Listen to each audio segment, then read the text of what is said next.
Last year, I was going to move to Spain. Why Spain? Because I wanted to actually become fluent in Spanish. I studied Spanish in high school, and I have a lot of European friends who know more than one language, and I thought, you know, it'd be really cool to get fluent in a second language. I actually speak 4 languages: Japanese, Spanish, French, and German, but I'm not fluent in any of them. So I thought, you know, it would be very beneficial if I had the ability to live in another country. So I was going to move to Spain 3 months, then go to Guatemala, some other countries, then come back to the United States like a month at a time. And at that time, Arab Spring was taking place, and a lot of coverage was given to that. And I remember vividly seeing our elected officials go on TV supporting that movement, saying things like, you know, we call upon the Libyan government to allow their people to protest peacefully, we call upon the Egyptian government, et cetera, et cetera.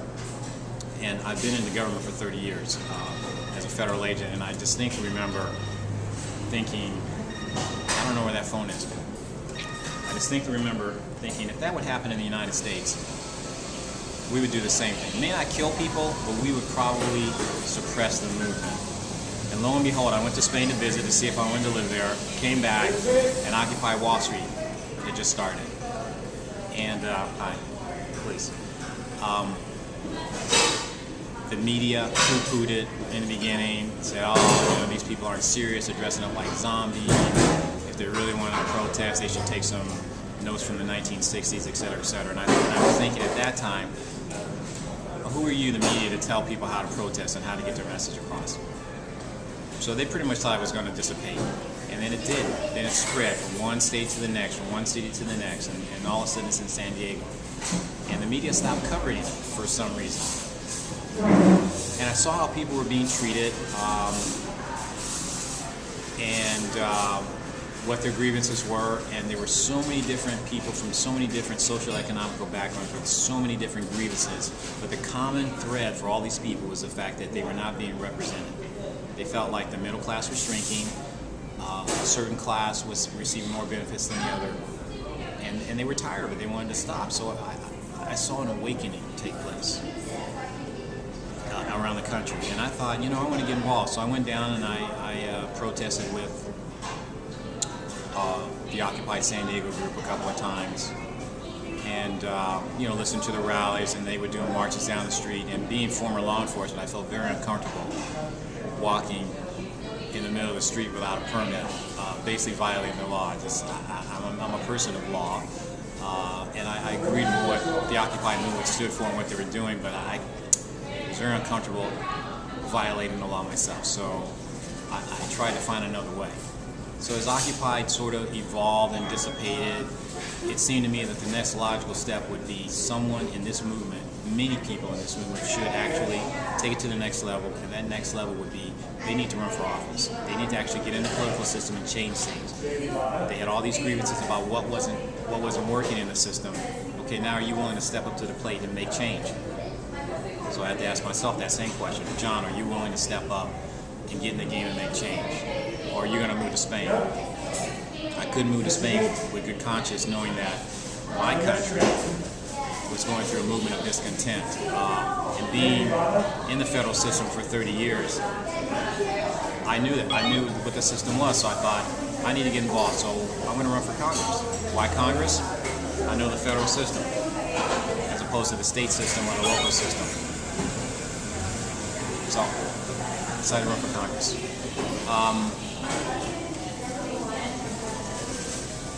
The race had already begun. It was 3 months ago. I think in January I decided to actually file my papers. So actually to try and find out how to get involved, I'm a registered Democrat, so the logical solution was to run under the Democratic ticket. But to find out how to do that was very difficult.